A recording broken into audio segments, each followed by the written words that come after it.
I know how to drain oil and change a filter, and it was basic stuff as long as you didn't run into any problems. And that's where this story gets funny because I ran into a problem. I was going to tag team this with my employee. He was going to change the oil. I was going to change the fuel filters, and I go to spin this fuel filter off on this excavator, and there's a plastic bowl on the bottom of that fuel filter that stays with the machine. Like you take it off, it goes on the new filter. I had done this once before, shouldn't be a big deal, but it's warped or something. So I put it back on. There's no fuel shut off. It's just pouring diesel out the bottom of this thing.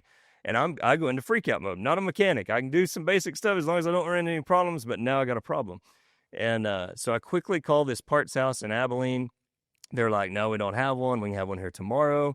I said, well, order me one, but I got to figure something else out now. And so I tell my employee, I said, hey, I'm going to run down the road to the Cotton Gin. In Anson, the Cotton Gin is kind of an industrial, they have kind of an industrial store.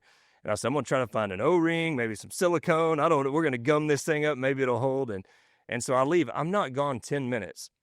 And a delivery truck shows up. I don't know this till I get back. I show back up from the Cotton Gin. This truck's already gone. My employee goes, hey, that truck just delivered a pallet of hydraulic oil. Well, I'm still a new employee at this place. I didn't order any hydraulic oil, so I call this salesman. He goes, well, you had asked if we could get smaller containers instead of, I said, yeah, but I need a whole pallet of it. So now I'm freaking out again. I'm a new employee at this new job and a boss that's hard to work for. Don't want to upset him. I've now got two problems. We ain't even open for the day. It's not even opening time yet. And so I call this salesman. He's like, can't take it back. Y'all signed for it and received it. And I'm like, what the heck? So I call our location in Sweetwater. The manager in Sweetwater says, yeah, I can use some of that oil. I said, all right, there's a solution to one problem. I said, I got another problem, though. It'll be tomorrow before I can bring it to you. He goes, well, what's your problem?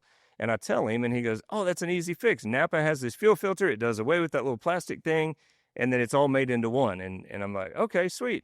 So I go into my little supply closet. I have the very filter that he's telling me I need. So now problem number 2 is fixed.